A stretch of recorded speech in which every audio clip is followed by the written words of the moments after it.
Imagine walking into a room and handing over your life savings to a man who promises you the world, while he's secretly planning to burn it all down. Most people think they're too smart to be conned. They think they can smell a lie from a mile away. But what if the person lying to you was the most respected man on Wall Street? What if the lie was so big and so perfect that even the government didn't want to believe it?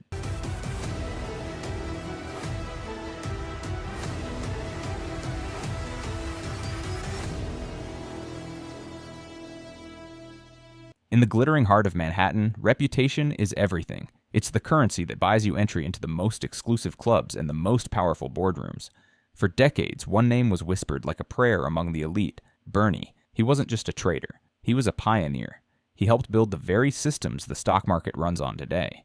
When Bernie spoke, the world listened. When Bernie invested, people got rich. His returns were impossible, steady, consistent, and unaffected by the chaos of the world.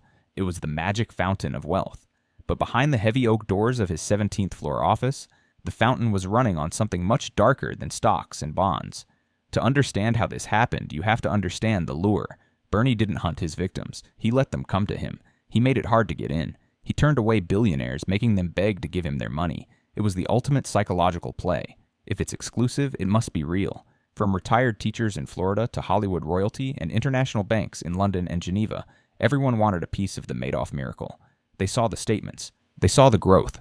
But what they didn't see was the split-strike conversion strategy, a complex-sounding math formula that was actually just a smokescreen for a giant, empty void. The mechanics were embarrassingly simple. When investor A wanted their money back, Bernie didn't sell stocks to pay them. He just took the cash that investor B had deposited that morning. It was a beautiful, seamless cycle of deception. As long as more money was coming in than going out, the lie could live forever. He hired people who didn't ask questions. He used an auditor out of a tiny storefront that looked more like a laundromat than a financial watchdog. For 20 years, the red flags were everywhere, waving in the wind. Experts sent letters to the government saying, "This is impossible. The math doesn't work." But the regulators looked at Bernie's pedigree, his smile, and his expensive suits, and they simply moved on. They chose the legend over the logic. But then the world began to fracture. The year was 2008. The housing market was collapsing, banks were folding, and fear was spreading like a virus through the streets of New York. Suddenly, everyone wanted their money at the same time. The magic fountain was finally drying up. On a cold December night, Bernie sat his sons down in his penthouse. He looked at them, the weight of 2 decades of lies finally crushing his chest, and uttered the words that would end an era. "It's all one big lie, not a part of it. Not a mistake, the whole thing. $65 billion. Gone. Vanished into a ghost of fake trades and digital ink." That's when things took a dark turn. When the news broke, it wasn't just a financial headline, it was a human massacre. This wasn't just bank money.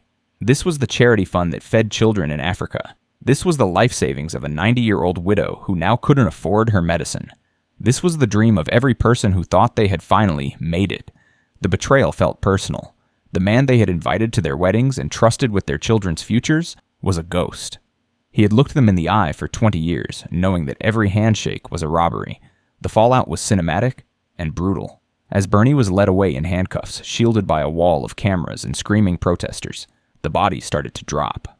A French aristocrat who lost over $1 billion committed suicide in his office. A soldier's son who lost everything took his own life. Even Bernie's own family couldn't escape the shadow. His son, Mark, unable to live with the shame and the relentless hounding of a world that blamed him for his father's sins, ended his life exactly 2 years to the day after the confession. The money was gone, but the cost was being paid in blood. In the end, the most powerful man on Wall Street traded his penthouse for a prison cell. He was sentenced to 150 years, essentially a death sentence behind bars. He died there, alone, in a medical center for inmates, far away from the velvet ropes and the champagne of Manhattan. The government eventually recovered some of the money, but you can't recover lost years. You can't recover the sleep of a man who worked 40 years only to find out his bank account is a zero.